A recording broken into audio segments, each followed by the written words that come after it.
Boa tarde. Eu sou Tatiana Siciliano, professora e pesquisadora do Departamento de Comunicação da PUC-Rio. Hoje recebemos a executiva da indústria audiovisual, Mônica Albuquerque. A entrevista integra o projeto As Trabalhadoras do Audiovisual Fluminense, trajetória de mulheres por trás das câmeras, na TV e no streaming, apoiado pela FAPERJ, que prevê a produção de um acervo audiovisual com entrevistas. O projeto conta com a participação de integrantes dos grupos de pesquisas Narrativas Ficcionais da Vida Moderna, o NARFIC, do Narrativas e Consumo, que coordeno com a professora Bruna Alcar e com estagiários e professores do Departamento de Comunicação da PUC-Rio. Mônica, tudo bem? Tudo bem, Obrigada por você ter vindo. E a Adorei. gente vai conversar mesmo sobre a sua trajetória, sobre qual foi o seu percurso como mulher executiva no audiovisual, na indústria do audiovisual. Tá bom. A gente estava até conversando, né? Você é formada em jornalismo, É. mas antes você passou por biologia.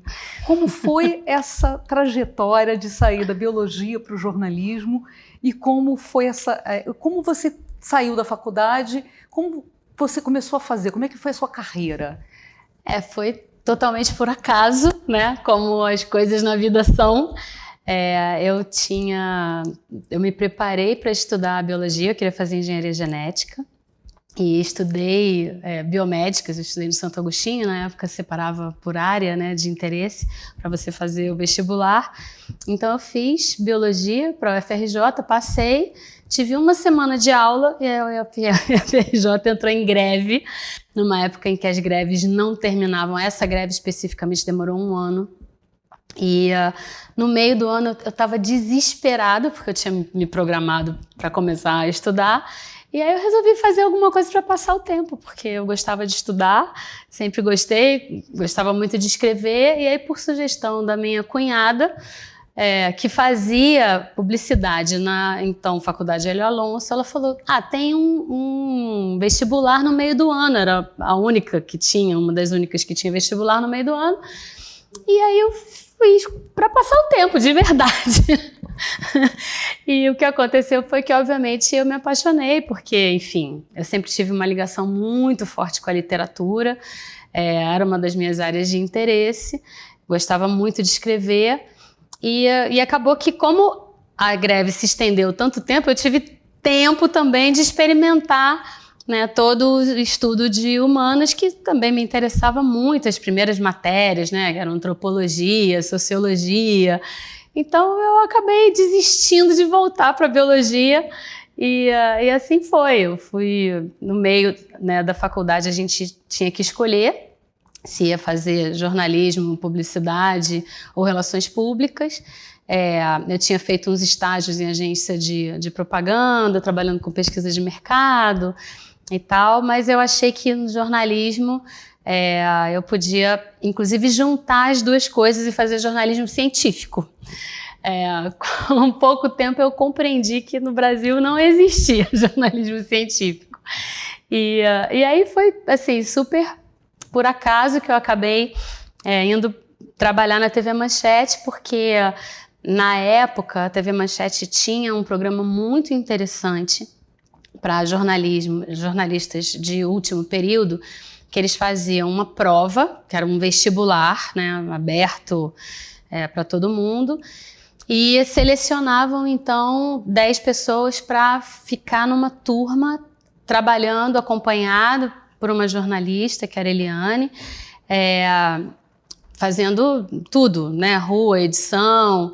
E eu passei nessa prova, fui participar desse projeto, e no final do curso, né, então 3 pessoas eram escolhidas para serem contratadas, e aí eu fiquei na TV Manchete, comecei na edição, na apuração, e depois me botaram na rua. Eu era super tímida, eu gostava mais de edição, mas acharam que eu tinha que ir para a rua, né, o chefe de jornalismo me botou para fazer matéria para o jornal local, e assim começou. Eu tive uma oportunidade incrível, porque quando houve o acidente do Batomushi, naquela época não tinha celular, né, enfim, e eu tinha passado o dia na rua, porque só os jornalistas top que iam cobrir o final do ano, né? A festa de final de ano, praia e tal. Então eu tinha passado o dia fazendo matérias normais e no dia seguinte, de manhã cedo, é que eu ia render então a turma que tinha passado a noite cobrindo a festa de Réveillon. Então eu fui dormir cedo, passei a meia-noite, meia-noite e meia eu estava em casa dormindo e às 3 horas da manhã tocou o telefone da minha casa, porque foi, eu acho que por sorte, quem encontraram, né, em casa, porque também quem tinha trabalhado durante a noite tinha ido para a festa. E aí às 3 horas da manhã me chamaram para ir para o grupamento marítimo, onde, enfim, eu tive uma grande oportunidade profissional e também, né, um impacto enorme que foi cobrir a chegada dos corpos do Batomushi no grupamento marítimo e televisão, né? Tem que ficar impecável, mandando flash toda hora. E eu lembro que o meu câmera, chamava Paulão, porque era um homem alto, enorme, teve uma hora que ele sentou e chorou. E eu com aquela sensação de que eu não podia desabar porque eu estava na frente da câmera, né? E isso foi uma coisa muito incrível, assim, me marcou muito, não só pelo trabalho, porque eu fiquei de 3 da manhã às 3 da tarde fazendo essa cobertura. Direto, sem parar, né? Direto, sem parar, sem dormir praticamente, né? Mas também a adrenalina nessa hora segura a gente. E aí depois eu fiquei cobrindo o caso. Então eu consegui, porque eu fiz boas fontes na polícia, e eu consegui dar o furo da prisão, né, dos empresários responsáveis. Eu consegui dar o furo na frente da TV Globo, que era um feito, né, na TV Manchete na época. Então, assim, foi uma experiência muito incrível, mas que também acho que calou muito fundo em mim, porque depois de tudo isso eu tive uma crise de furúnculos pelo meu corpo inteiro, porque eu acho que, né, a gente fica naquela adrenalina. É porque você segurou. E na hora que caiu, né, que encerrou, veio, né, e aí eu percebi que eu preferia estar, né, atrás das câmeras, e aí com isso eu casei, fui morar fora, morei em Barcelona 10 meses, e aí quando eu voltei, eu já voltei fazendo produção para um programa da TV americana que chamava Sounds Brazilian, que era um programa que era feito pela Universidade Cândido Mendes. E eu fazia produção para entrevistar músicos brasileiros e tal. E aí depois de um tempo fazendo esse trabalho, eu fui chamada por uma amiga que, na verdade, tinha estagiado comigo na época da agência de publicidade e tinha me indicado para uma vaga na Impress, assessoria de imprensa. E é isso, a vida vai te levando, né? E eu fui trabalhar na Impress no começo, né? Hoje a Impress é uma das enormes do nosso mercado. Direto com a Kiki. Da Kiki. E aí eu fui trabalhar com a Kiki e com o Ivandel, tinha eles dois, a secretária e 3 pessoas. Então foi começo mesmo. E ali eu me descobri, assim, como uma profissional de comunicação, porque realmente, numa estrutura como aquela, eu podia usar muitos dos meus conhecimentos, porque eu gostava também de marketing, publicidade, pesquisa de mercado, né? Eu me interessava muito pelo lado dos negócios, né, dos nossos clientes. Então, eu tive a oportunidade de exercitar muitas das coisas que eu tinha estudado e que no jornalismo você acaba vivendo muito o dia a dia, né? Você faz a matéria, entrega, no dia seguinte você tem que fazer, né, a notícia. E aí eu pude ter um trabalho mais estratégico, mais amplo. Aí eu fiquei na Impress durante 10 anos, crescendo junto com a empresa, que até hoje é minha melhor amiga, e atendendo vários clientes de várias indústrias diferentes, que também foi muito interessante. Eu atendia Mesbla Náutica, óculos Ray-Ban, Barra Shopping, eram muitas áreas de negócio diferentes, que também foi uma super oportunidade, porque para você fazer estratégias de comunicação, você tem que conhecer muito bem o negócio do seu cliente. Então eu pude conhecer várias indústrias. E aí depois, quando eu estava já no meu 10º ano na Impress, a Marluce, que era então presidente do Grupo Globo, chamou a Kiki porque achava que a Globo precisava de um departamento de comunicação estruturado, né? Era uma grande empresa de comunicação, mas que não tinha o hábito de se comunicar dessa forma estratégica com públicos, né, específicos e tal.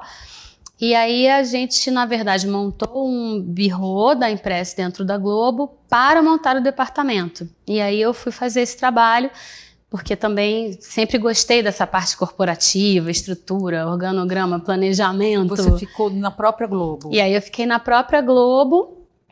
Na época, na comunicação, o diretor era o Mário Cohen.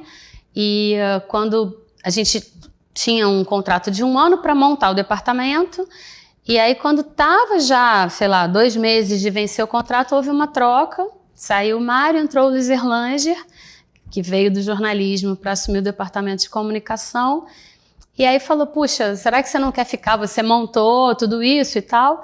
E aí eu conversei com a Kiki, e foi ótimo, ela me deu maior força, e assim eu fui efetivada na Globo, nessa área de comunicação. Então, eu cuidava de assessoria de imprensa, da parte de relações públicas e também da parte de relações com o telespectador, que foi uma outra coisa muito legal, porque na época tinha 2 pessoas com 2 telefones atendendo ligação. E aí a gente conseguiu montar um projeto de ter um call center, porque na época nem se imaginava, era o CAT. Na época nem se imaginava, né, enfim, tudo que depois veio acontecer com as mídias sociais e a internet. Mas a gente primeiro montou um call center para atender, conversar e reunir informação, né? E aí depois na área de comunicação também foi pegando outros projetos, como Memória Globo, o Globo Universidade, que era um projeto de relacionamento com as universidades. Então eu fiquei 14 anos na comunicação, desenvolvendo tudo isso, enfim, incrível, né? Porque também é uma empresa que é um microcosmos do Brasil, então, assim, uma grande escola, com muita oportunidade, com contato também com todas as áreas da empresa, porque você, né, na área de comunicação, precisa conhecer todas as áreas muito bem. Então, acho que isso também me deu muita oportunidade de conhecer profundamente o negócio do audiovisual, porque eu lidava com todas as áreas, além de ter tido um investimento enorme da empresa em mim. Eu fiz um MBA no COPEAD pela Globo, eu fiz um MBA em gestão de pessoas no INSEAD, em Fontainebleau, junto com a Dom Cabral, pela Globo. Assim, foram anos de muito estudo, muito investimento. Eu montei um mestrado dentro da Globo para a gente estudar na época, em 2006, o fenômeno internet e entender como isso afetava, né, os nossos negócios, o nosso futuro. Você ainda estava na área de comunicação? Ainda. E aí, em 2013, houve a troca, porque a Marluce já tinha saído, o Otávio Floresbal, que era da área comercial, tinha assumido a presidência, e aí em 2013 houve a troca, o Otávio se aposentou e o Schroeder assumiu, o Carlos Henrique Schroeder, que também veio do jornalismo, né, para assumir essa posição. E não sei porquê, tem que perguntar para ele, ele achou que eu deveria ir para os estúdios, ele queria fazer umas mudanças na área de comunicação, queria trazer um publicitário, foi o Sérgio Valente para lá, o Erlanger foi fazer um outro trabalho, e ele achava que precisava de alguém nos estúdios para ajudar ele numa visão mesmo de construção, de relação com a comunidade artística, e que tivesse mais ligado à parte de desenvolvimento, né, de conteúdo, e a gestão de talentos, porque os talentos artísticos, apesar de serem contratados, não eram funcionários de todos os dias, né? Eles iam quando estavam gravando, quando não estavam, ficavam mais distantes. Então, Schroeder entendia que tinha todo um trabalho, acho que de comunicação, a ser feito nos estúdios. E aí ele me convidou para ir para essa área, que se chamava Desenvolvimento e Acompanhamento Artístico, né, uma diretoria embaixo da Central Globo de Produções, que era na época, né, o chamado Projac, que hoje é Estúdios Globo. E aí eu passei 7 anos nessa área, né, então trabalhando diretamente com os talentos artísticos, que eram os pesquisadores, o elenco, os autores e os diretores. Eles estavam nesse guarda-chuva de um trabalho específico, porque de fato, enfim, né, a carreira artística tem muitas especificidades.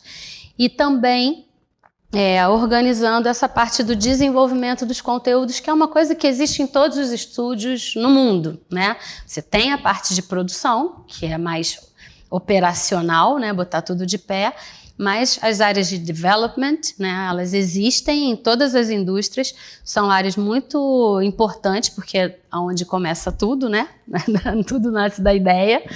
Então, fazer esse movimento de buscar novas ideias, pensar estrategicamente, um plano, né, com um pipeline, com uma frente de projetos que pudessem dar essa flexibilidade, né, de você escolher coisas que tivessem mais a ver com o momento. Então, uma foi curadoria todo um era sua. Você fazia uma curadoria do que realmente valia a pena se investir para produzir. Exatamente. A gente tinha um grupo grande de leitores, avaliadores, né? Esse é um trabalho também muito importante que existe na indústria, porque além dos escritores, né, ter um grupo de leitores que consigam ter essa conversa e essa avaliação da estrutura, né, da narrativa é muito importante.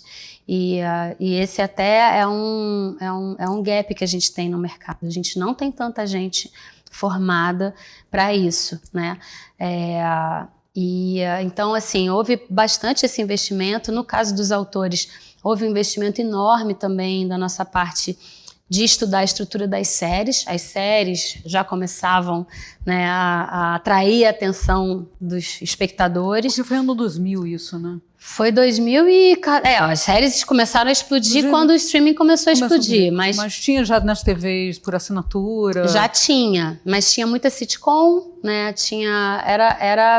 Não tinha tanto essa narrativa, que é o que a gente consome e conhece hoje, que são essas narrativas mais estruturadas, né, que provocam o famoso binge watch, né, a vontade de continuar vendo. Então, a gente fez um trabalho muito grande para estudar, porque o grupo de autores era muito experiente na estrutura de novelas, que são estruturas maiores, né, de mais fôlego, e a gente precisava muito compreender esse fenômeno das séries por temporadas e tal. Então foi um trabalho grande também com os diretores de gênero, porque aí nessa época a gente tinha esses diretores que eram voltados especificamente para cada gênero. Então o Guel trabalhava com as séries, o Silvio com as novelas, o Boninho e o Ricardo trabalhavam na área de variedades, com formatos diferentes, o Boninho mais em reality shows e o Ricardo mais com os programas de auditório, entrevistas. E a gente na DAA, que chamava, né, na área de desenvolvimento, a gente trabalhava com todos esses gêneros, apresentando os projetos, acompanhando os diretores e os autores para levar suas ideias e também gerando muito essa parte da educação, né? Então a gente tinha um investimento muito grande em cursos e intercâmbios também com gente de fora. Formar talentos era uma prioridade. Porque eu acho que a gente continua com essa dificuldade ainda no Brasil. A gente tem uma dificuldade de formação. O Brasil forma pessoas muito, muito capazes intelectualmente para o que elas fazem, mas que conhecem muito pouco a indústria e como ela funciona, né? No Brasil, um autor estuda letras ou história, né? Um diretor estuda cinema, um ator faz teatro. Não existe uma formação completa para a indústria audiovisual como a gente vê, por exemplo, nos Estados Unidos, onde você estuda tudo isso, todo mundo aprende a escrever, a dirigir, a produzir, a financiar seu projeto e tal. Depois você escolhe o que você vai ser, né? Chama Fine Arts, né? Então é uma formação muito mais... O executivo tem uma formação? Então, o executivo também não tem... O executivo do audiovisual também não tem uma formação específica. você tem muita gente que fez administração, né, ou finanças, e aí isso é um grande dificultador, porque podem entender muito bem de modelagem de negócio, mas às vezes na interlocução com a criação artística isso dificulta, porque não tem os mesmos códigos, as mesmas referências, são linguagens um pouco diferentes. Era um trabalho que a gente fazia muito na área de desenvolvimento, de ser essa ponte, né, entre dois lados do cérebro tão diferentes, né, empresariais. Isso também é uma coisa que assim, a gente sente falta, também não tem uma formação para esse executivo do audiovisual. Assim, eu só agradeço porque, de fato, eu tive tantas oportunidades que eu pude me formar em muitas frentes. Sua né? formação foi na prática. Exato, e trabalhando e estudando e aprofundando, então assim, a comunicação foi muita sorte. te ajudou nisso? A comunicação foi fundamental, eu acho que me ajuda até hoje, né? A comunicação, na verdade, eu acho que muitos dos problemas corporativos de qualquer empresa, eles se dão por falta de comunicação. Falta, às vezes, de entendimento de estratégias, porque como as empresas naturalmente têm que se organizar por áreas, se você não tem processos que integrem essas áreas, às vezes se tomam decisões numa área que impactam diretamente na outra, isso só fica claro na hora que dá a confusão. Que dá o atrito. Exato. Então, assim, me ajuda muito, né? Me ajuda demais, porque eu tenho um pouco essa...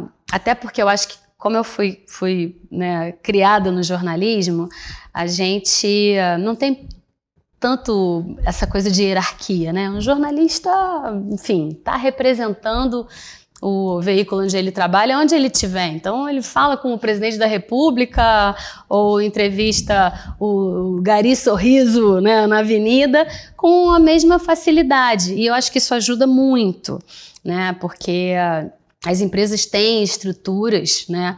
E às vezes essas estruturas podem gerar um certo pânico, né? De como é que você lida, né, com tantas hierarquias e tantas organizações. E acho que ser jornalista dá pra gente um pouco essa cara de pau de não ter dificuldade de entrar por dentro das organizações, né? E tentar fazer e fazer perguntas, né?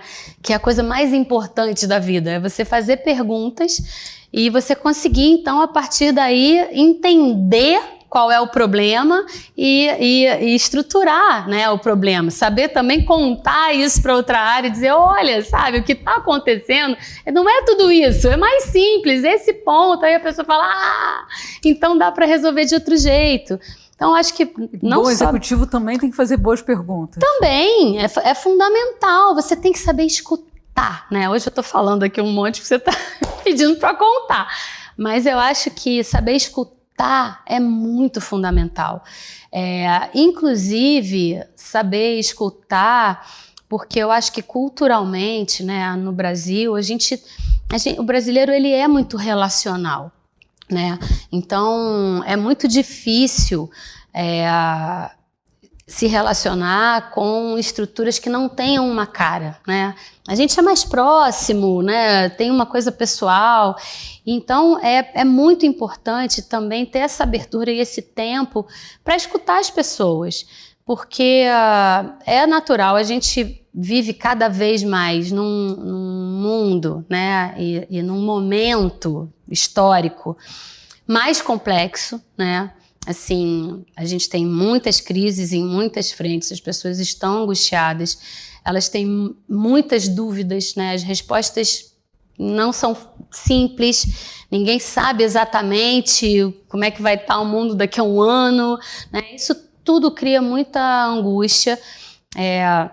Então, tem um lado da inteligência emocional que qualquer executivo tem que levar em conta, né?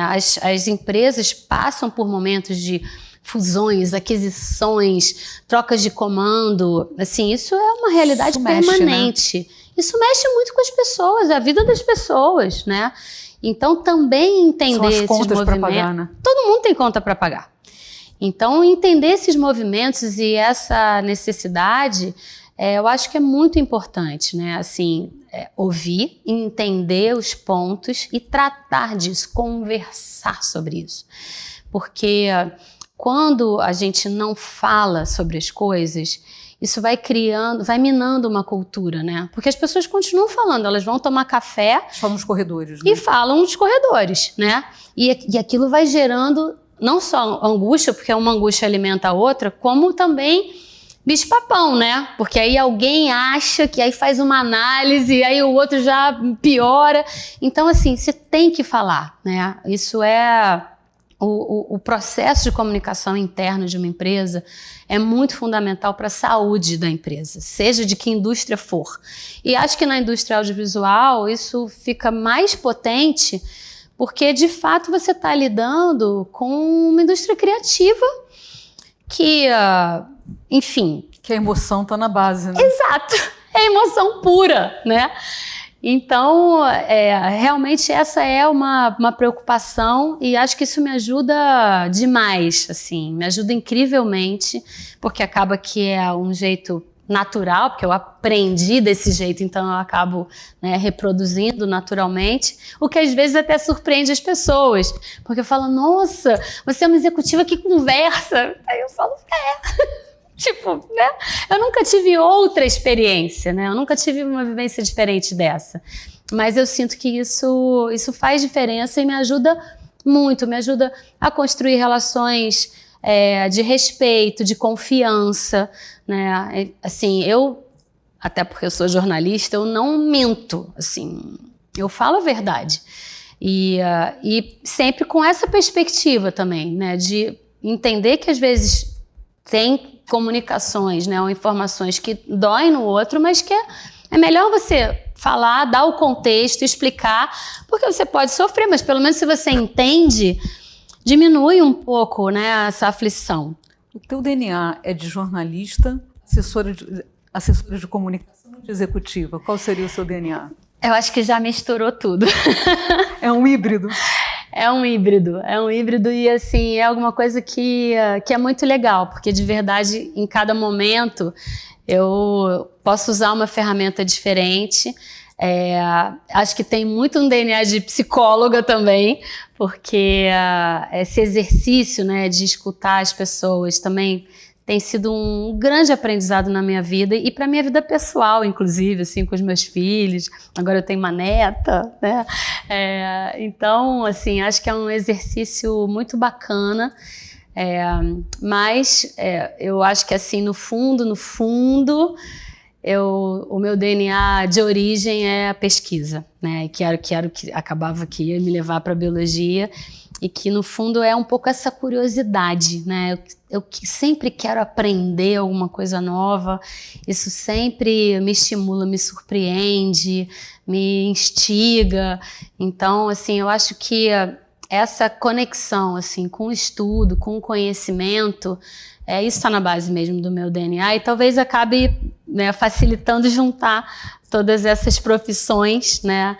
E enfim, ter me trazido também para esse momento, né? Que é um momento muito interessante, porque quando eu saí da Globo, eu decidi sair, enfim, foi uma decisão pessoal, depois de 21 anos na empresa, eu achava que tinha um ciclo que estava realmente chegando ao fim, e me interessava muito tudo o que estava acontecendo no streaming, e eu achei que era um momento muito importante porque ia tudo mudar, como de fato, né, está mudando. Então eu saí no meio da pandemia, foi final de 2020, né, 31 de dezembro de 2020, então ainda peguei um bom tempo de pandemia. Mas deu frio na barriga quando saiu? Não. Eu acreditava que alguma coisa ia acontecer, assim, eu tenho um pouco isso, eu confio muito no meu feeling. E eu achava que, assim, e de verdade, estava um momento de muita oportunidade, né? Eu não sabia exatamente o que ia acontecer, mas eu achava que tinha... Eu queria um pouco exercitar e aprender sobre, né, todo esse universo novo, que me parecia mais do mesmo, né? Porque eu acho que esse sempre é uma dificuldade da nossa indústria, né? Vem uma tecnologia nova, todo mundo se apavora. Todo mundo pensa, a tecnologia, a disrupção da tecnologia. E eu sempre tive a perspectiva que uma tecnologia nova é só uma tecnologia. que você aprende a dominar, mas que assim não muda a essência. A nossa essência é comunicar, né? E é a mesma desde a Idade da Pedra, que todo mundo estava ali em volta da fogueira contando história. É exatamente a mesma coisa. Entreter e informar, né? Exato, e mexer com a emoção das pessoas, fazer com que elas reflitam. É disso que se trata. Se tem uma nova tecnologia, ótimo, que ela esteja a serviço dessa essência, né? Então, foi muito legal, assim, porque, de fato, quando eu saiu a notícia que eu estava saindo, eu recebi muitas ligações e comecei a conversar com algumas empresas e foi muito rápido, porque em 15 de março de 2021 eu já estava trabalhando, né, na Warner. Na época era HBO ainda, tinha acabado de ser comprada pela Warner, pela Turner, era Warner Media, que ainda fazia parte do grupo AT&T. E acabou que, entre as conversas que eu tive, essa foi a minha escolha, porque eu sentia que eu conhecia muito bem o mercado brasileiro. E aí o desafio de conhecer o mercado latino-americano era alguma coisa que me interessava, era um mercado que eu conhecia pouco, e que eu achava muito legal ter essa oportunidade, né? Você foi como responsável pela área criativa? Eu fui, na verdade, eu comecei como responsável pela área de talentos, porque existia uma visão, né, do então, acho que não lembro qual era o cargo, mas o chefe da área da América Latina, Tomás Yankelevich, porque os cargos mudam o nome, então ele tinha uma visão muito grande de que o streaming, com a quantidade de produções que iam ser feitas, iam precisar, né, ter um banco de talentos. Então ele queria ter alguns autores, alguns atores, alguns diretores, e ele me pediu para fazer esse desenho de contratos mais de longo prazo, e aí depois tudo mudou, a Discovery comprou a Warner, virou Warner Bros. Discovery, a estratégia mudou também, mas enquanto eu ainda estava nesse período de avaliação, né, da fusão, o Tomás me pediu para então começar a desenvolver o núcleo de novelas e pensar em conteúdos mais longos, né? Porque ele achava que isso, para a América Latina, né, esse tipo de conteúdo poderia funcionar muito bem. Então a gente começou a desenvolver novelas no Brasil e no México, que eram os mercados prioritários. E aí depois, com a fusão da Discovery, a gente já estava com um projeto de novelas em andamento. Também o responsável pela área de desenvolvimento de séries também saiu para ir trabalhar numa produtora espanhola, e aí eu também fiquei com o desenvolvimento de séries. Então eu fiquei 3 anos e meio na Warner e cuidando dessa parte de desenvolvimento de conteúdo, e acho que foi bem bacana, porque a gente conseguiu produzir 2 novelas que vão estrear no que vem no Brasil, Beleza Fatal e Dona Beija, uma recriação de Dona Beija, Como Água para Chocolate no México, a biografia do Roberto Bolanhos, que é o criador do Chespirito, uma outra novela no México que chama Colision, que também vai estrear no que vem, e Cidade de Deus, né, a série no Brasil. Então foram 6 projetos muito bacanas, que a Cidade de Deus e Como Água para Chocolate já estrearam, são lindas. E então, assim, foi uma experiência incrível e que também me trouxe muito dessa compreensão, né? Aqui no Brasil, a gente não tem tanta proximidade com a América Latina, né? A gente fica meio de costas para a América Latina. E é muito interessante entender, porque nem compartilha a mesma língua também, né? Nem compartilha a mesma língua. E é muito interessante entender que não existe uma América Latina. O México é diferente da Colômbia, que é diferente da Venezuela, que é diferente do Chile, da Argentina. Assim, tem coisas que são muito semelhantes, né? A gente tem uma base latina muito similar, mas cada país tem a sua história. Então, assim, foi um tempo também em que eu pude estudar a história desses países, fiz cursos de história mexicana. Como que você se relacionava, assim, quando estava na Max, né? Quer dizer, não era Max, era agora HBO, é Max. né? Mas com quem que você relacionava? Era com os diretores, com os roteiristas, com os atores? Com toda essa comunidade artística e as produtoras, né? As grandes empresas produtoras, sobretudo fora do Brasil, elas têm um papel muito relevante nesses mercados de também criar, junto com os criadores, os projetos, né? E apresentar os projetos e montar o que a gente chama de package, né? O pacote com todas as equipes e tal.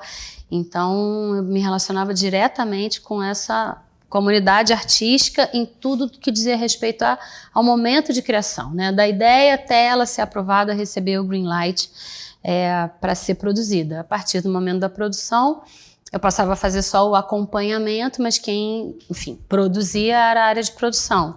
Mas a gente trabalhava muito online, porque como as equipes estavam espalhadas, né? Então tinha equipe no Brasil, na Argentina, no Chile, no México, na Colômbia.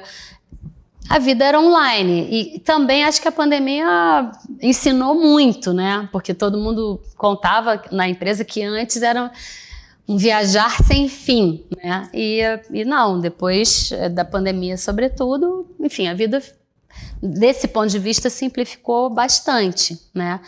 E aí, quando eu saí da Warner, que saí numa dessas outras fusões, porque eu tinha sido transferida para Miami, e aí houve um corte muito grande, 1.000 postos de trabalho foram extintos, né, nos Estados Unidos, e o meu posto foi extinto também. Então, quando eu saí da Warner por causa dessa movimentação, também, assim, foi muito surpreendente, porque eu sabia que eu continuava, né, tendo uma relação muito forte com o Brasil, mas não imaginava ter, assim, esse mesmo tipo de relação com esse universo novo, que afinal de contas tinha 3 anos e meio que eu convivia. E aconteceu, assim, eu recebi muitos convites e muitas conversas do mercado latino-americano, que eu achei também, assim, incrível. Foi muito legal, né, perceber que tinha havido também essa conexão. E aí fui para Telemundo porque eu acho que é um passo a mais nesse mercado hispânico, né? Porque a Telemundo, ela é o braço hispano do grupo NBC Universal, né? Então, tudo que a NBC Universal tem nos Estados Unidos para os americanos, ela tem também espelhado para o público hispano, que é um público muito importante, né, no país, né? Que é um público diferente, porque aí sim você tem uma comunidade que vem de todos os lugares, né? Da América Latina, da Espanha, da América Central, do Brasil, vivendo nos Estados Unidos como americano, né? Com referências americanas e tal. Então, é um desafio também diferente e que me pareceu muito interessante, porque também tem, enfim, muita coisa para aprender, né? Vou retornar só em alguns pontinhos aqui que eu queria saber um pouco mais. Quando você trabalhou na parte de comunicação da Globo, né, você trabalhou com vários públicos. Você trabalhou com a universidade, com o Globo Universidade, sim, com o público interno, com uma formação de uma construção de memória, com também o CAT, né? Hoje você vê que esses núcleos não existem mais para essa comunidade. A memória, quer dizer, uma empresa que, na verdade, ela se confunde com a própria televisão no Brasil. Sim. E também o que o espectador, né, está pensando sobre as novelas, sobre os programas, sobre tudo, também já não vem mais sobre a forma de central, ela vem sobre, sei lá, pelas mídias sociais ou de uma outra maneira. Quais são as perdas disso, na sua opinião? Eu acho que essa pergunta é muito interessante porque ela fala sobre tudo, né? Assim, sobre a grande mudança social que o mundo vem atravessando, né? Não é só para a Globo, para a empresa. De fato, a gente tem um impacto com a existência, né, das mídias sociais enorme, porque a pulverização, né, da informação, ela é muito grande. Eu acho que isso tem um impacto muito grande para as instituições de maneira geral, não só as empresas que também têm esse papel institucional, mas, enfim, né, as instituições de maneira geral estão em xeque, né? As pessoas tendem a acreditar mais na recomendação, né, do influencer do que numa coisa mais estruturada. As instituições perderam muito a credibilidade. A memória profunda, né, também perdeu muito impacto, porque as coisas ficaram mais rápidas do que já eram, né, e muito rasas, porque, de fato, a gente vê que isso tudo é tão violento, né, no sentido de volume, que também causa uma ansiedade, né? Eu acho que a gente está vivendo um momento muito complexo, onde essa ansiedade pelo consumo da informação, pela informação, ela atingiu níveis preocupantes, né? Porque, no fundo, essa ansiedade de estar sempre sendo informado, né, impactado e recebendo on time informação sobre qualquer coisa que esteja acontecendo no mundo, desde o nascimento de um filhote de panda até a separação da família real inglesa, né? Isso gera uma ansiedade que, por um lado, traz essa sensação de que você está sabendo de tudo, você está abastecido, mas no fundo é uma falsa sensação, porque você não se aprofunda em nada, você não tem o tempo de reflexão, né?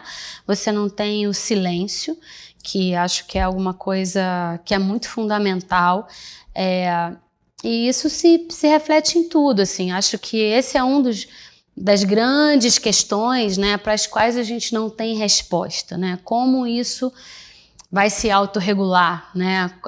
Como tratar com esses impactos, principalmente para as novas gerações que já nascem, inclusive, sem esse tempo, né? O silêncio não existe mais. Os jovens escutam áudio na velocidade 2 vezes, não sei como conseguem entender, né? Assim, você não tem as pausas, os pensamentos. Então, acho que isso é uma grande questão que está em aberto.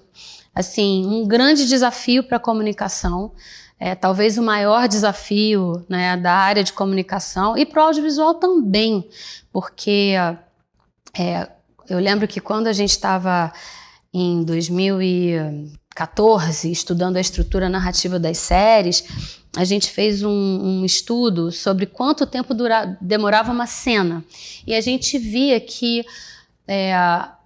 uma cena que antes, sei lá, 10 anos antes, durava 1 minuto, ela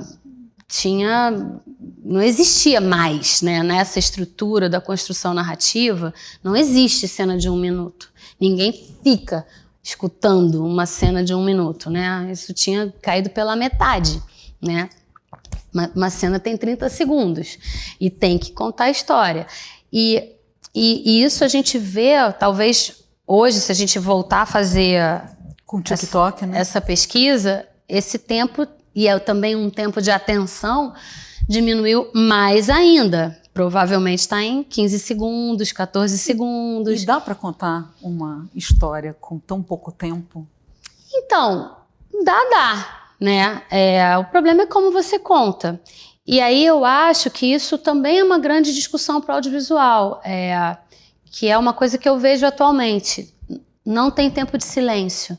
Né? Uma cena cola em outra cena, ou entra uma música, ou entra uma sonorização para reforçar aquilo que está sendo dito, porque não teve tempo de dizer tanto, então entra uma coisa para criar um impacto, e os silêncios começam a desaparecer, né?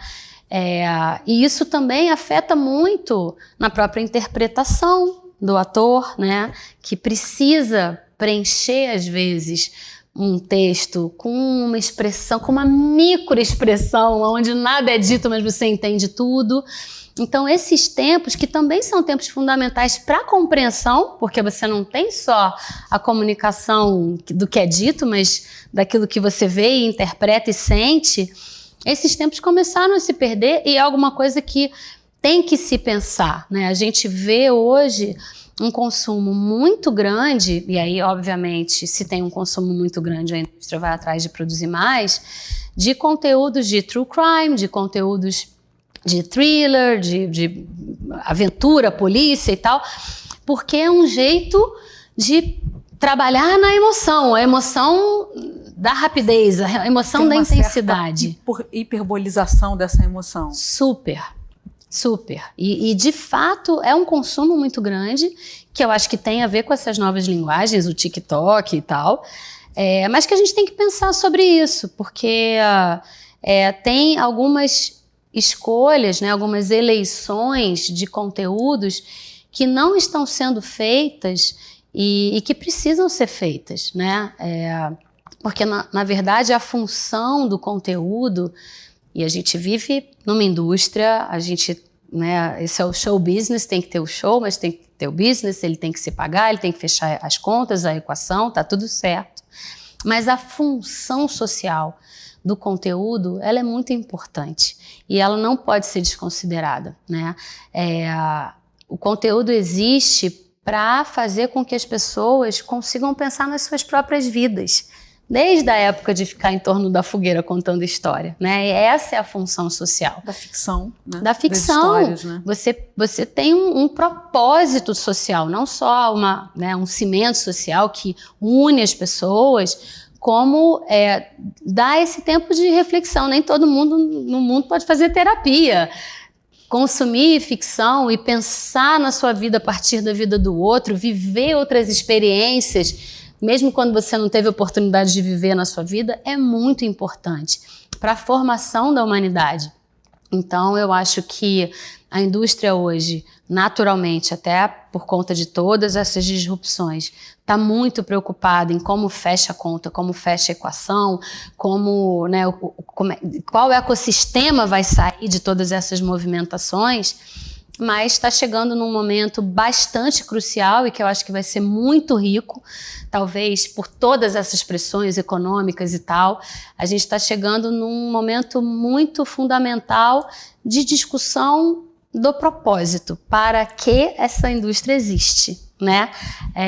Que eu acho que já passou por várias indústrias, né? A indústria de energia passou por essa discussão quando foi super impactada com o risco, né, de acabar o combustível fóssil e o que ia fazer com isso. Então, buscou alternativas. Crises servem para isso também, né? Exato, né? Então, assim, as crises, elas são oportunidades, né?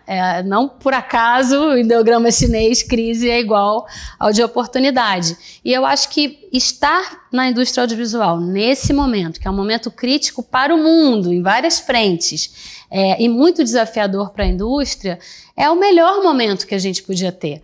Porque, de fato, a gente tem que voltar para o básico, voltar para as raízes, entender que tudo que é tecnologia, disrupção e tal, é só isso, é só alguma forma nova de fazer alguma coisa, mas o que a gente faz é o que a gente faz desde sempre. E o que a gente faz desde sempre é muito fundamental para a continuidade, né, dessa organização social e antropológica que a gente vive, porque é o que permite, inclusive, diminuir as distâncias, diminuir as barreiras, promover a tolerância, né? Porque quando você entende uma cultura diferente da sua, você tem mais facilidade de se aproximar. Então, eu acho que assim, a grande missão da indústria audiovisual hoje é voltar para essa discussão, é entender que sim, tem um monte de questões corporativas que precisam ser resolvidas, mas que elas servem para fortalecer essa discussão de conteúdo, que é a discussão do futuro. Eu queria retomar um pouco na parte, né, do seu tempo na Globo, em que você também implementou a Casa da Criação. Dos roteiristas. Dos roteiristas. Eu queria que você falasse um pouquinho como é que foi o projeto, quais foram os ganhos, os aprendizados e a importância de ter um projeto desses. E agora, com o streaming, Quer dizer, as plataformas estão interessadas em fazer um projeto de desenvolvimento, de pensar quais são as formas narrativas e formatos e linguagem, né, enfim, de experimentação, né, dessa linguagem audiovisual. Como é isso?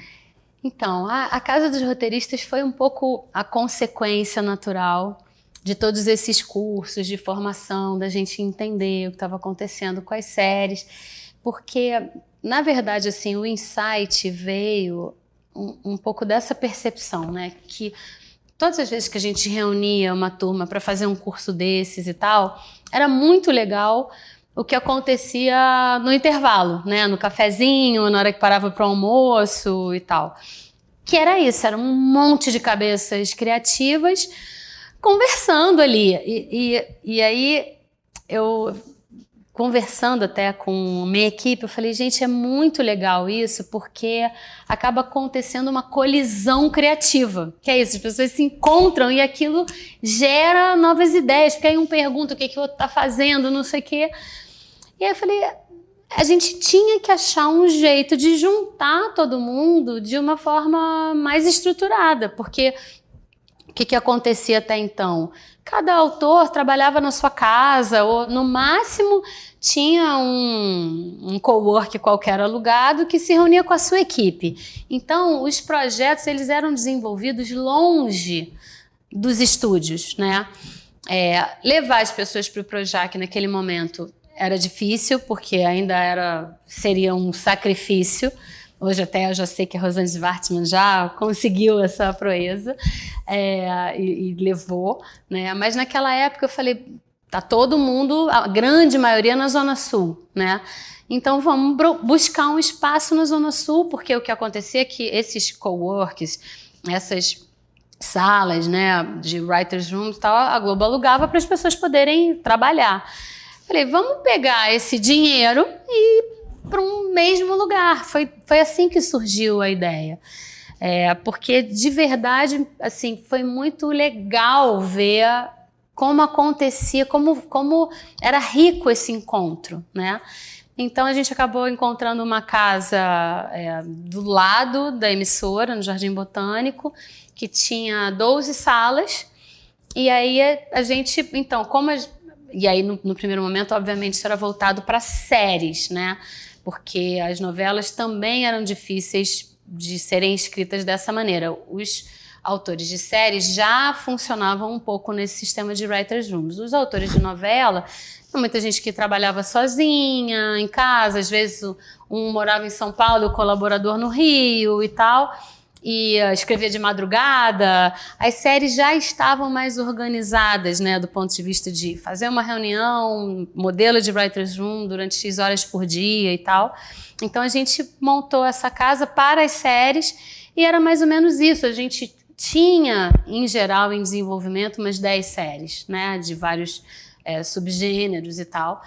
E aí a gente aproveitou também para fazer esses encontros e palestras e reuniões também na casa. Então foi essa ideia de fazer com que os criadores estivessem juntos, e isso rendeu assim muitos frutos. E para o próprio Guel, que naquele momento era o diretor de gênero, também era muito legal, porque ele estava perto, tinha uma sala da casa que era onde ele ficava, e ele estava perto de todos os writers' rooms. Então ele passava, entrava numa sala, e aí, estão com alguma dificuldade? O que vocês pensaram e tal? Como é que está o personagem e tal? Então ele também podia fazer uma supervisão e uma interlocução muito mais próxima com os projetos que estavam sendo desenvolvidos. E foi uma experiência maravilhosa. Quais que foram pro ar? Qual desses projetos? Eu acho que todos. Todos os que foram criados na Casa dos Roteiristas foram para o ar. Agora só parando e listando, porque de memória, assim, não sei, mas a gente pode depois fazer esse levantamento. Mas todos, porque em geral eles entravam também em desenvolvimento de writers' room no momento em que já tinha tido um green light, né, para aquele desenvolvimento. Que era o momento em que, de fato, a equipe de autores se juntava. Antes disso, era processo mesmo de pitch, ideia e tal, os autores trabalhavam mais sozinhos, no máximo com um colaborador, para estruturar o pitch, a gente apresentar para a empresa, e aí o que era aprovado, então, ia para a casa dos roteiristas. Você estava daquele lado, do outro lado, que estava aprovando ou não o pitching? Como é que era esse teu trabalho? Não, meu trabalho era de apoiar os criadores a preparar essa apresentação. Né? Você estava ajudando eles a apresentarem para um outro grupo. Exatamente, que é a função do desenvolvimento, né? É ajudar a uma ideia se transformar num produto, né? Para que ele possa ser aprovado e de fato receber investimento, porque aí significa investimento. Aí você contratar os autores, a gente começou a trazer os diretores para esse momento também da criação, porque era legal já ter essa interlocução, né? Porque aí o diretor também já ia acompanhando o desenvolvimento do conteúdo e pensando em como transformar isso, né, em realidade.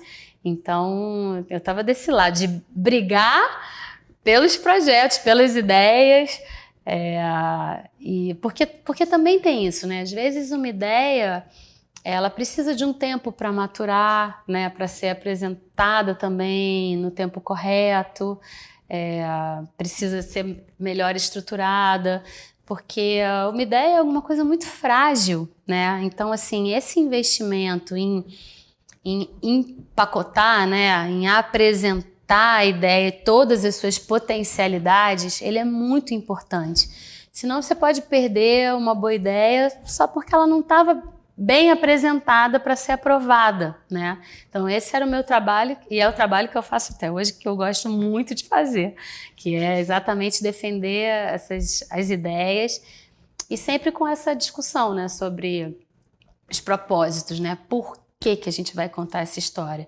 Mesmo num remake, né? Por que a gente vai contar essa história de novo? Né? Tem que ter alguma finalidade. Eu sempre acredito que um remake é uma reproposta, né, em cima de alguma coisa que você já viu, mas que se você conta de novo, você tem que trazer alguma coisa nova ou provocar uma nova reflexão, mesmo quando você está falando de uma história de época, né? Se vale a pena voltar àquele tema, é porque de fato esse tema continua sem estar bem resolvido hoje em dia. Continua, né, mexendo, né, com Exato. O presente, né? Então a gente tem que entender essas coisas. E acho que a casa, ela deu realmente muitos frutos. O que aconteceu foi que depois com a pandemia, enfim, ela de fato fechou, né, e ficou fechada. E eu sei que agora a Rosane reabriu lá no Projac, que aí eu acho que foi mais um passo super bacana e importante, né? Que aí é juntar mesmo os criadores dentro do processo produtivo, né? Poder estar num lugar que as coisas também estão acontecendo e tal, são encontros mais bacanas ainda, porque são os que estão criando e trabalhando nos próximos projetos e quem está gravando o que está indo para o ar, né? Então, super mais legal. Mas eu acho que a indústria, que é a sua segunda pergunta, né? A indústria, eu acho que agora ela começa a entender mais sobre essa importância do processo de desenvolvimento. Porque, sobretudo no Brasil, e aí quando você olha para o mercado, né, independente de uma forma geral, o mercado independente ganha dinheiro na hora que produz, né? Onde você paga os FIIs em cima do trabalho todo de produção e tal. Então, assim, é caro gastar tempo com desenvolvimento, né? Então, nunca foi uma grande aposta, né? O mercado nunca teve maturidade suficiente para ter esse tempo, né? De trabalhar uma ideia até ela ficar pronta. Mas eu acho que com a chegada dos streamings, isso vem mudando, porque é muito caro errar quando você está produzindo, né? Só que quando você está desenvolvendo, é mais fácil, né? Porque você rasga o papel e faz outro, né? E você, enfim, tem um nível de investimento muito menor do que quando você monta uma produção. Então, acho que isso sim tem sido um aprendizado, né, para a indústria brasileira.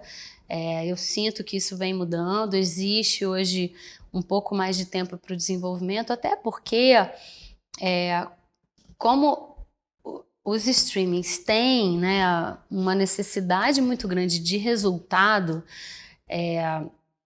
eu acho que essa exigência também, né, de como contar uma história mantendo a atenção, né, sustentando a atratividade da audiência, é muito importante, né? São muitos indicadores, né, hoje que regulam um pouco esse mercado de streaming, e um deles é esse, é o nível de atenção, né, o nível de completude.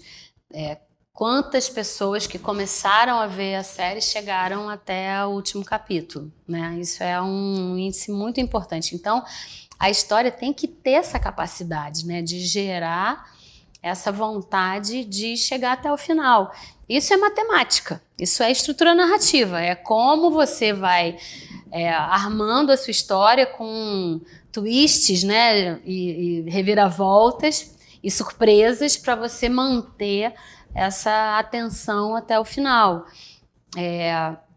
Então, eu acho que isso assim, fala muito sobre o tempo que se tem para o desenvolvimento, porque essa matemática toma tempo, né?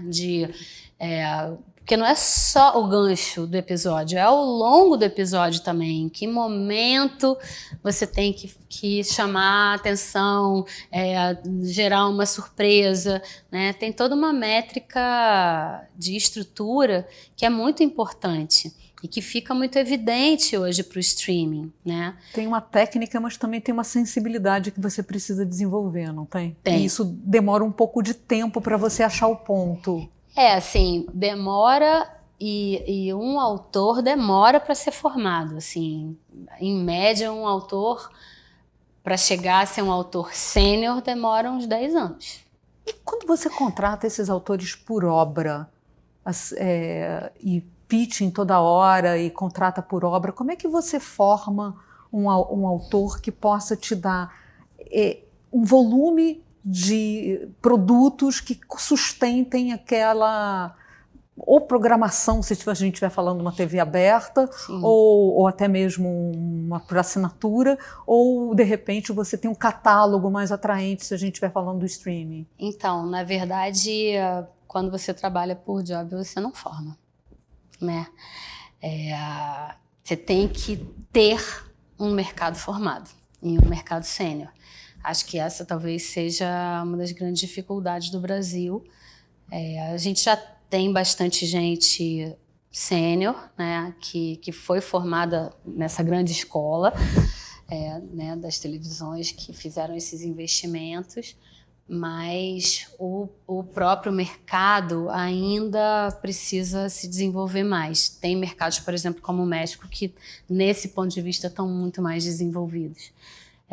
Tanto pela própria formação, que já é diferente, quanto pelo tempo, né, de mercado e de entendimento sobre esse período, né, da criação, quanto ele é importante. E não à toa a gente vê hoje grandes diretores e autores mexicanos trabalhando em Hollywood, né, porque, de fato, foi um mercado que começou a sentir essa necessidade bem antes. Então, já é mais fácil hoje a gente encontrar, já fizeram o próprio mercado já consegue prover, né, como o mercado da Espanha, né? Hoje, o conteúdo espanhol tem um nível de travelability, que a gente chama, né, que é essa capacidade de viajar, gigante.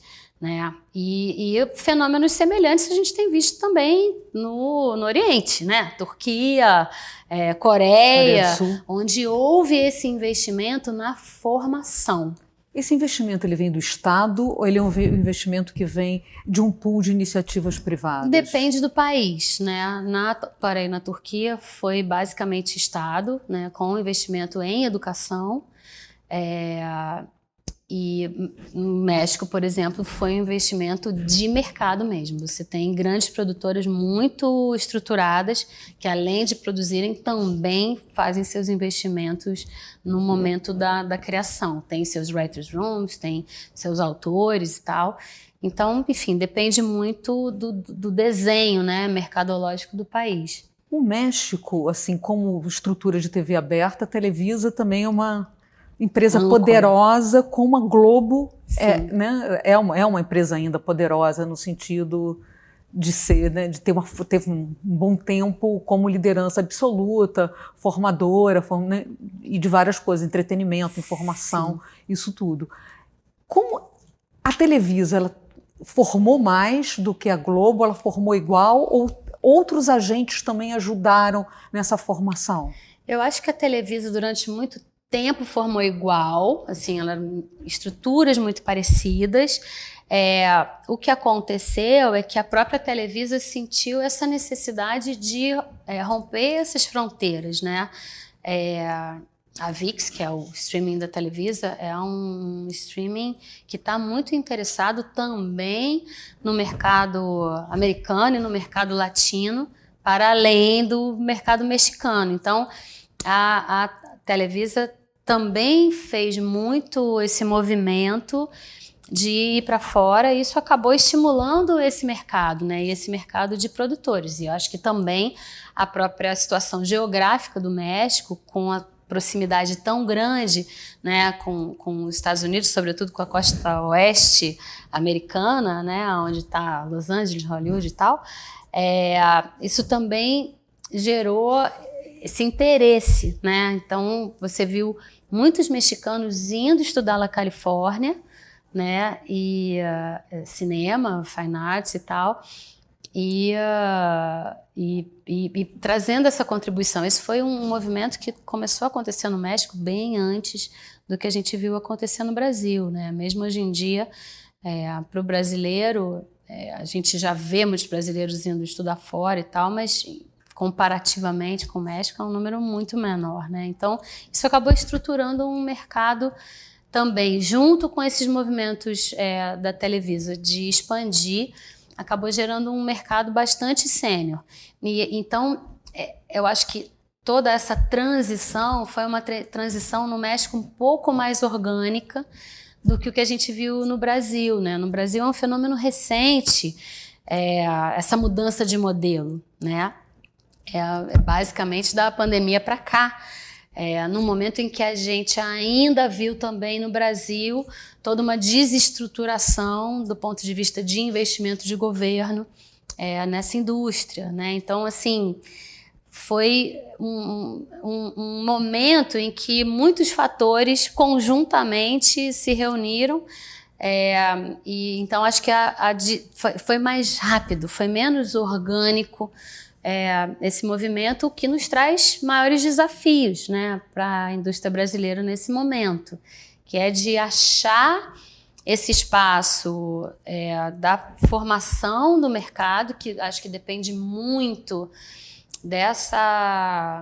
desse movimento conjunto, né, das produtoras e dos criadores, nesse entendimento de que existe um espaço hoje a ser ocupado para oferecer serviços de qualidade, né, para o mercado no Brasil, que ainda tem aí uns espaçozinhos para serem ocupados e para se desenvolver, né? De quem você acha que deve ser essa visão? É do Estado? É o próprio campo audiovisual se organizar e fomentar isso, enfim, começar a desenvolver, a fazer parceria com universidades, com fomento, fazer... como é que você imagina eu isso? acredito muito, né, nessa capacidade de autorregulamentação de um mercado. De verdade, eu acho que isso é uma coisa que nos traz, é mais capaz de nos trazer visões a longo prazo, né, porque uma indústria, ela precisa ser sustentável, né? Então, e sustentabilidade tem a ver com tempo, né? Então, o mercado, eu acho que ele consegue ter essa visão de longo prazo pouco melhor, porque a grande dificuldade do Estado é que o Estado tem um plano de governo, né? Muda o governo, muda o plano. E uma indústria precisa de uma visão. Acho que assim, a grande diferença do que aconteceu na Coreia, na Turquia, independente, né, de qualquer coisa, é que de fato houve um investimento sim de Estado, mas que permaneceu por muito tempo, né? Ainda permanece. Independente do que isso possa causar na vida das pessoas que estão há tanto tempo com a mesma forma de governo. Mas do ponto de vista de mercado, ter uma visão de longo prazo é muito importante, né? E eu acho que sim, assim, eu acho que todos estamos num momento, né, na indústria brasileira muito sensível, né? As empresas têm lá seus desafios econômicos para resolver. As produtoras, além dos desafios econômicos, têm esses desafios de entender por onde elas se organizam, né? Porque houve essa mudança, então você já não encontra tão facilmente incentivo de Estado, nem empresas que te deem trabalho permanentemente, né? Então, como se entender nesse universo por obra, né? E os próprios criadores também de entender que precisam também se organizar para essa dinâmica, né, de ter muito trabalho num momento, ter menos trabalho no outro momento. Como é que você se organiza pessoalmente, né? Como é que você paga as contas e tal? E falta um pouco esse encontro, né, essas conversas.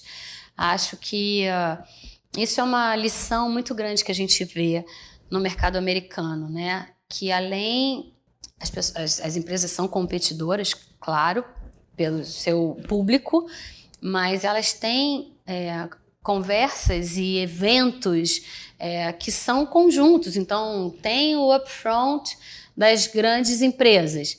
É uma semana de upfront, que é o mercado para cada dia de uma, se apresenta para o mundo inteiro e tal. Tem processos, né, de trocas, de integração, que são muito interessantes quando você pensa que a gente vive de uma indústria que ela, no mínimo de uma ideia, até, sobretudo na ficção, até você ter um produto no ar, né, um projeto sendo exibido, demora, no melhor das hipóteses, 2 anos, né? Então, assim, esse entendimento sobre uma indústria que necessariamente vive desse médio prazo, né, mas que está sendo muito impactada pela globalização, porque hoje essas empresas são empresas não só globalizadas, como são empresas com capital aberto, né? Ou seja, o resultado das ações influencia na tomada de decisão, né, a cada trimestre. Porque tem os executivos, mas tem os acionistas também. Exato. Né? Então, assim, como é que esses dois tempos convivem, né? São grandes desafios que, assim, só vão conseguir se resolver a partir desse entendimento, né? Dessas conversas, dessa organização. E acho que realmente quem tem a melhor forma de responder mais rapidamente é o próprio mercado, porque não dá para ficar dependendo, né, de um plano que às vezes pode não chegar, né? E o papel das universidades? Você acha que ela teria um papel? Qual seria o papel? Acho que as universidades precisam se aproximar muito do mercado. Porque o papel, óbvio, fundamental, né, de gerar pensadores, ele permanece, mas o entendimento, né, de como é que depois essas pessoas que estão prontas para pensar, para criar, para propor, como é que elas circulam, né, nesse mercado tão desafiador, né? Então, eu acho que eu sinto falta nisso, sabe? De que a universidade entenda que ela precisa criar pensadores, mas esses pensadores, eles precisam ser empreendedores também. Porque essa é a resposta para esse mercado, né? É dominar essas ferramentas, entender como se dão todas essas relações entre todos esses stakeholders, né? Como a gente chama, para que também o profissional que sai da universidade tenha mais facilidade em circular, em conseguir fazer com que os seus projetos ganhem vida, né? E essa troca, essa aproximação, ela é muito fundamental.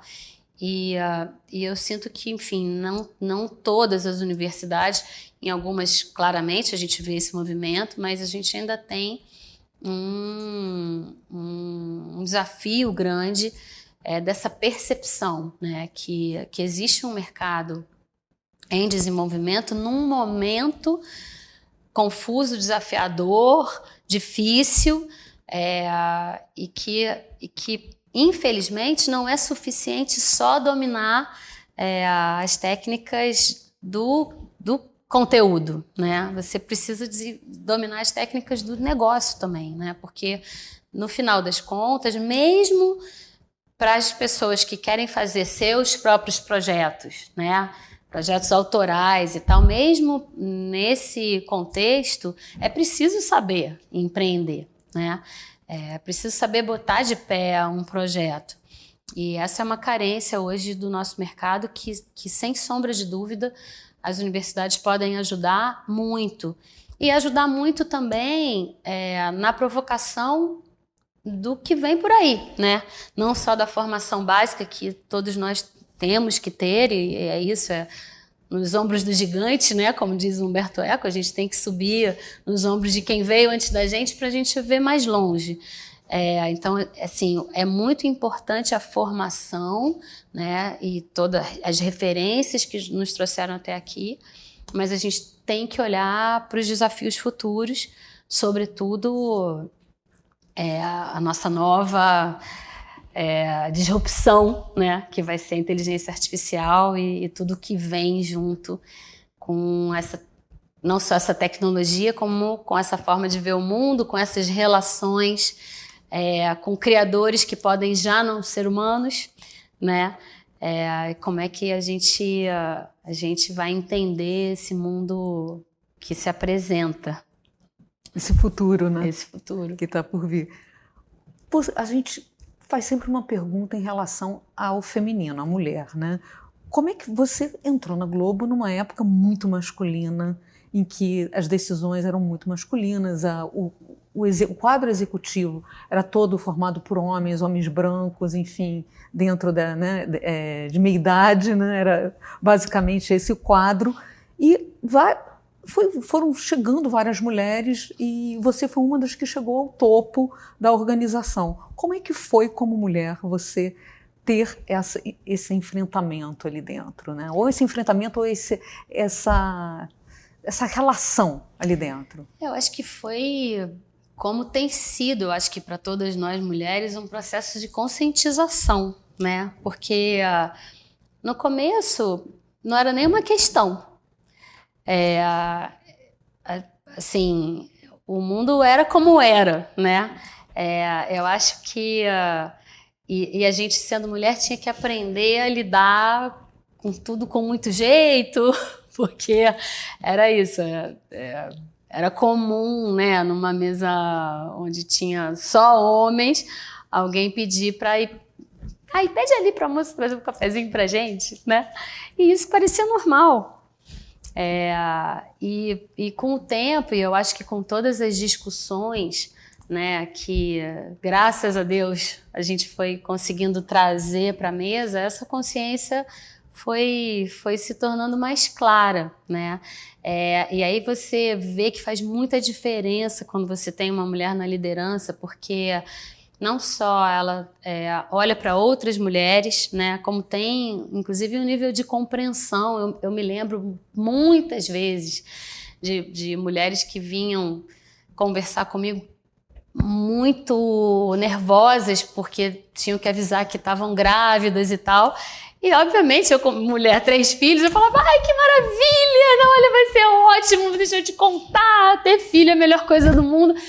E eu lembro das pessoas falarem, nossa, que bom que quando eu vim contar, eu encontrei uma mulher que também já tinha tido experiência de ser mãe e como faz diferença, né?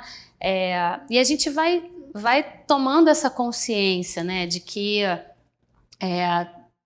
é muito mais difícil para as mulheres, por tudo, né? Porque você, sim, tem que dividir as suas tarefas com as tarefas de casa, por mais que as novas gerações já tenham melhorado muito, né? Acho que a nossa geração foi tomando consciência e foi também criando filhos homens melhores, né? Mas, assim, de maneira geral, é muito difícil. O preconceito estrutural, ele existe, enfim, como existe com todas as minorias, né? Mas eu acho que o fato da gente vir falando sobre isso tem, enfim, melhorado bastante. A gente vê que, pela própria característica, hoje, quando você entra numa sala de universidade, né, na área de comunicação, tem um monte de mulheres, né? Os acessos foram acontecendo, as mulheres foram ocupando os espaços. É óbvio que a gente tem muito para desenvolver e ocupar ainda. É preciso estar sempre atento, né? Isso é uma verdade. Mas acho que a gente conquistou muitos espaços e começou a haver muitas vozes, né? Inspirando também, né? Assim, eu tive a oportunidade de, quando eu entrei na Globo, a presidente da empresa era uma mulher, era a Marluce, né? Que foi uma mulher que me inspirou muito, me inspira até hoje. Várias vezes eu tenho que tomar uma decisão e eu penso, o que a Marluce faria?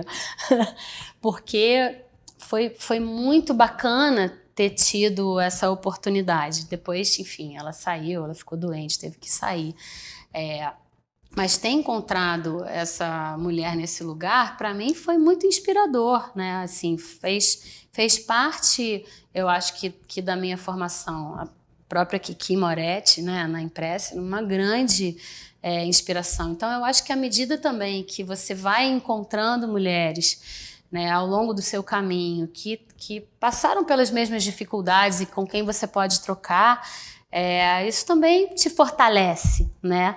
Então, eu tive essa chance, eu encontrei mulheres muito importantes para mim, né, que me fortaleceram, me apoiaram, me inspiraram, e eu espero também ser capaz de fortalecer, apoiar e inspirar outras mulheres. Assim, eu acho que esse é um compromisso que para mim é muito forte, como também é muito forte o compromisso com o Brasil, né? Hoje eu estou trabalhando fora do Brasil, estou morando em Miami, para um outro mercado, né, que é o mercado americano-latino, e vejo como o Brasil está distante. E para mim também é um compromisso em pensar em como eu posso levar o meu país junto comigo, o que eu posso fazer, né, pelo Brasil, pelas histórias que a gente tem para contar, pela potência que a gente encontra nesse país, num lugar onde eu também não encontro nenhum brasileiro, né? Eu convivo só com pessoas de outras nacionalidades, né? Então, também eu acho que pensar nisso é um pouco essa responsabilidade, né? De quando a gente abre algum espaço, o que a gente leva junto com a gente, né? Não dá para esquecer, né? Deixar para trás. Então, hoje esse é um dos meus questionamentos, assim, ver a grande potência que a gente tem, né, no Brasil, e tentar entender como mostrar isso para o mundo, né?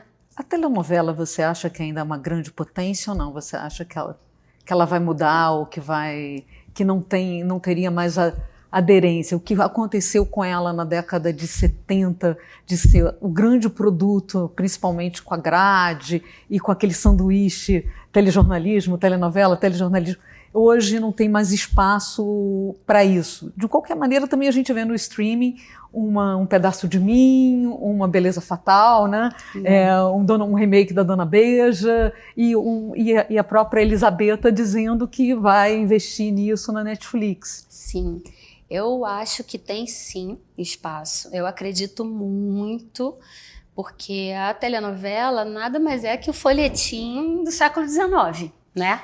Que foi evoluindo com as novas tecnologias, mas quando você vê na essência, é isso, assim, a essência da telenovela é a questão humana, né? Assim, as séries, elas são muito movidas em temas, né?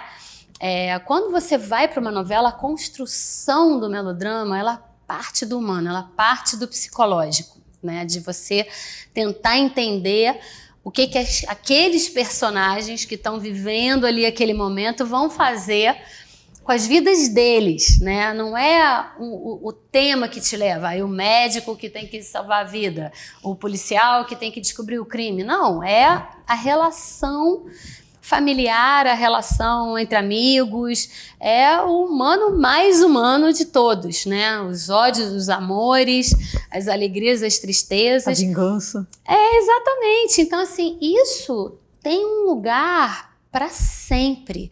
O que eu acho é que é óbvio que a novela ela tem que beber de outras fontes, né? Você não conta mais um melodrama do mesmo jeito, com o mesmo número de capítulos. Ele recebe essas influências, né? É um gênero muito vivo. Mas a força que tem uma história bem contada, né, dentro desse universo melodramático, ela é impressionante, viaja muito bem, viaja para todos os lados, tanto que a Turquia está fazendo novela, a Coreia está fazendo novela, estão fazendo seus reality shows também, mas as novelas têm viajado super bem, têm sido muito consumidas, então eu acredito muito na força desse tipo de história. O que eu acho é isso, é que a gente... todo o resto está aí, né, já. Então, um consumidor médio, ele vai ver novela, ele vai ver série, ele vai ver reality, ele vai ver documentário, ele vai ver filme. Você tem que ter uma oferta ampla para esse consumidor, porque o que é bacana e interessante é que o consumidor, de fato, tem o poder.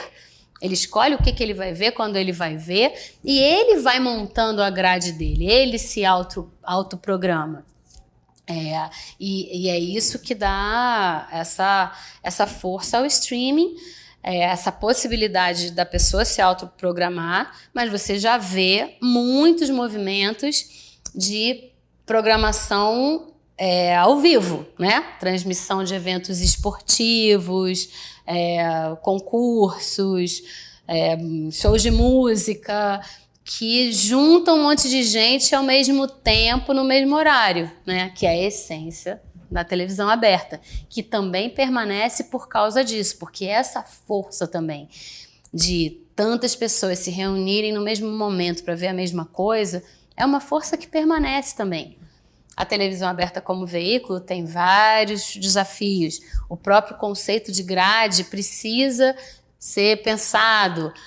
A TV tem 3.0, você acha que vai mudar muito essa forma? Eu acho que a TV 3.0, na verdade, vai se misturar um pouco com também essa busca do streaming ser um pouco televisão aberta, né? Acho que a gente está falando da mesma coisa que está acontecendo da mesma forma, né? Assim, a televisão aberta está trazendo um pouco essa possibilidade das escolhas, ou está buscando isso com a TV 3.0, como o streaming, que tem a possibilidade das escolhas, está buscando esses momentos do ao vivo, de congraçamento, né, do público no mesmo momento e tal. Então, acho que essas coisas vão acabar se misturando, mas o fato é que, no final das contas, né, de todas essas experimentações, eu acho que o que fica de pé é esse entendimento que, sim, o consumidor já ganhou, já aprendeu, né, que ele tem esse direito da escolha, e ele não vai abrir mão disso, mas que também, sim, é muito maravilhoso você sentir que você está consumindo a mesma coisa ao mesmo tempo que um monte de gente, né? Que isso também te gera um outro tipo de emoção. E aí, como os negócios vão se arrumar, de novo, é que nem como a tecnologia vai se arrumar.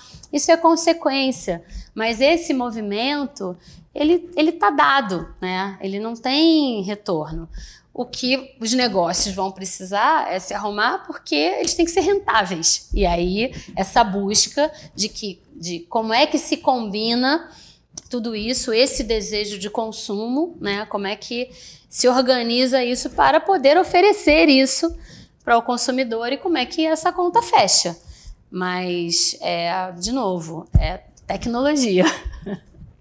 Para fechar, você se imaginava sendo uma das principais referências executivas no mundo, né, com a premiação até que você recebeu quando você começou a sua carreira como jornalista?